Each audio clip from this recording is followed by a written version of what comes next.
सब कुछ परफेक्ट है ना तुम्हारी ज़िंदगी में, या सिर्फ दुनिया को दिखाने के लिए मुस्कुराते हो? बाहर से सब कुछ बहुत खुश खुश लगता है, लेकिन अंदर अंदर है टूटा हुआ हिस्सा। वो टूटा हुआ इंसान जो अपना दुख किसी को नहीं बता पा रहा है।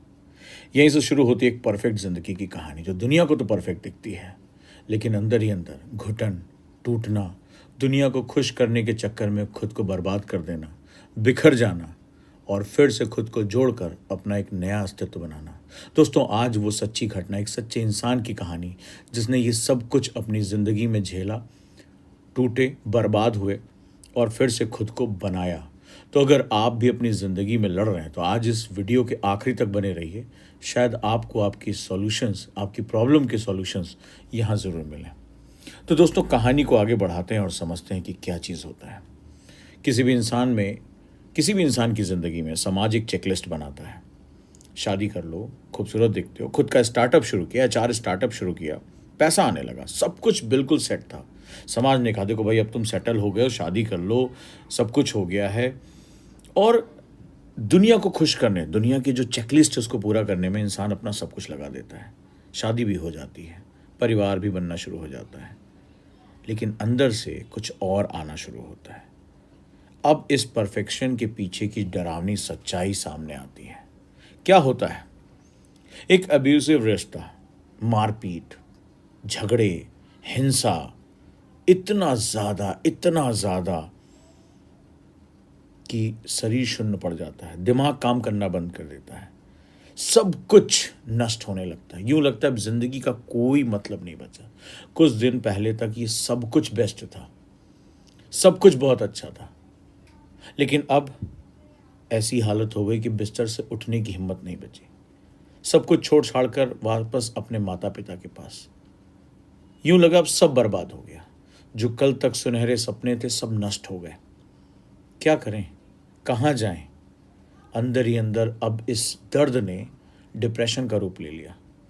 वो बोलने लगी खुद से कि मैं पूरी तरीके से टूट चुकी हूँ, मर चुकी हूँ, मेरे लिए अब कोई रास्ता नहीं है। और दिन हफ्ते ऐसे ही बीतने लगे।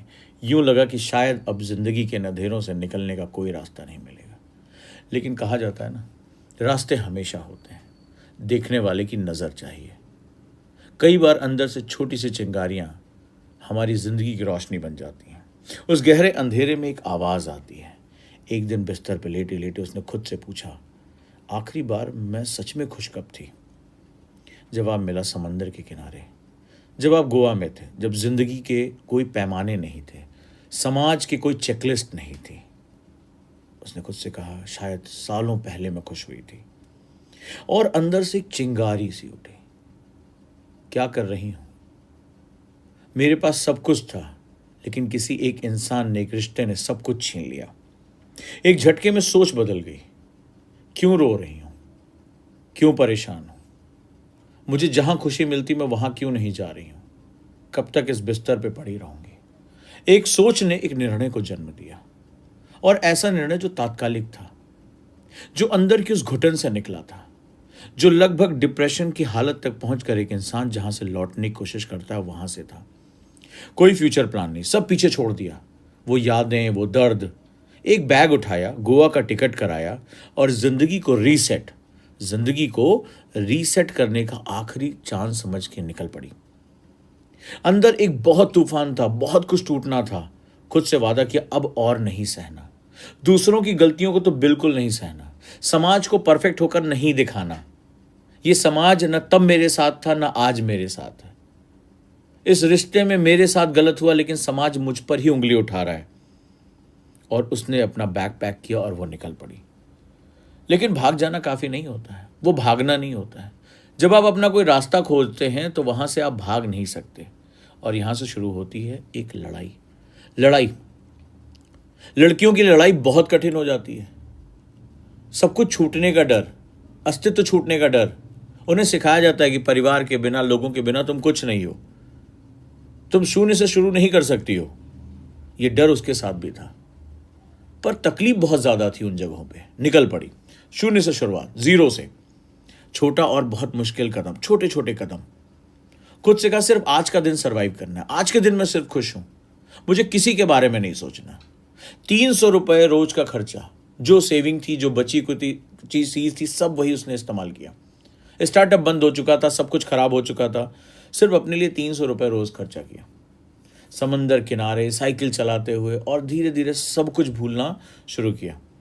खुद से कहा बस मुझे आज खुश रहना है, मेरी खुशी सिर्फ मेरी जिम्मेदारी है, इसके लिए समाज या दुनिया जिम्मेदार नहीं होगी। धीरे धीरे ये छोटे छोटे कदम उसकी आज़ादी का रास्ता बनने लगे। वो आज़ाद होना शुरू कर चुकी थी। अब जब वो डिप्रेशन छूटा, वो अतीत की तकलीफ़ें छूटी, तो वहाँ से शुरू हुआ खुद को रीबिल्ड करने का प्रोसेस। खुद को रीबिल्ड करने का प्रोसेस, फ्रीलांस राइटिंग शुरू कर दी। कम पैसे मिले पर सुकून मिला, फिर से खुद को जिंदा करने का सुकून मिला। लगातार मेहनत की, छोटी छोटी जीत हासिल हुई। खुद से वादा किया कि मैं अब कभी हार नहीं मानूंगी, मेरा जीवन है, मेरा अस्तित्व है। लेकिन कहते हैं ना कि असली बदलाव बाहर से नहीं, अंदर से होता है। और यहां हमारी इस नायिका के जीवन में भी बदलाव आने शुरू हो गए। उसने रेकी सीखी, योगा और सांसों यानी जिसे ब्रेथ वर्ड कहते हैं, उसने वो काम करना शुरू किया। खुद को पहचानना शुरू किया, खुद को जिंदा करना शुरू किया। समाज के सारे परफेक्ट बॉक्सेस, जहां कहा जाता तुम्हें ये करना है तब तुम परफेक्ट, तुम्हें वो करना है तब तुम परफेक्ट, सब तोड़ के फेंक दिए। कोई डर नहीं। इंसान का सबसे बड़ा दुश्मन उसका डर, क्या कहेंगे लोग। वो जब दूसरों के माध्यम से खुद को परिभाषित करने लगता है तभी वो नष्ट भी होता है। इसने खुद को बाहर निकाला, गहरी सांस लेनी शुरू की, खुद को पहचानना शुरू किया, और इसने कहा वो सब कुछ छोड़ दो जो तुम्हारा नहीं है, जो तुम्हारा है उसको पकड़े रहो, उसके साथ जियो, उसको आनंद लो। जिंदगी बदलने लगी। लेकिन सिर्फ इसने अपनी कहानी को यहां तक नहीं रोका। इसने सोचा कि अब मुझे अपनी इस कहानी को पूरी दुनिया को बताना है।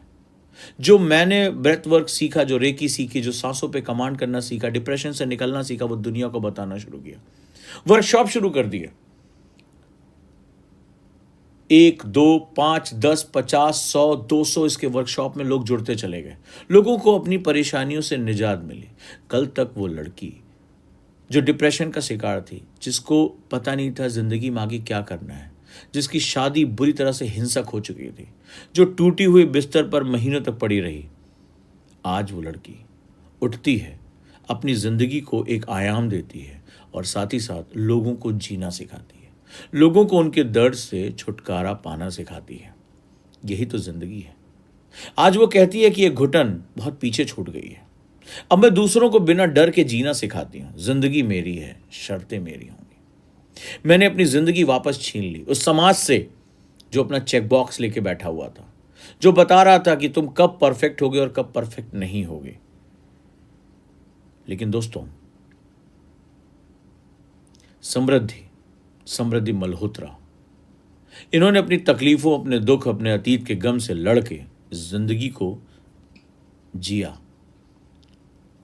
जब सब कुछ खत्म हो जाए और दर्द बर्दाश्त के बाहर हो, तो क्या खुद को बना सकते हो? क्या तुम में सब छोड़कर शून्य से शुरू करने की हिम्मत है? क्या तुम हर फेलियर से लड़ सकते हो? क्या तुम अपने आप को रीबिल्ड कर सकते हो? कमेंट में मुझे बताओ, अगर तुम इस जगह होते तो क्या फिर उठते? यस या नो कमेंट में जरूर बताना। दोस्तों, मैं आपका गाइड ओजांग ज्योग्राफी ऑप्शनल लेकर आ रहा हूं, मात्र 20,000 रुपये में, ऑनलाइन क्लासेस के माध्यम से, हिंदी और इंग्लिश। मौका मत छोड़ना, क्योंकि ऑप्शनल या तो तोड़ देता है या जोड़ देता है। दिए गए नंबर पे कॉल करिए और मुझे बताइए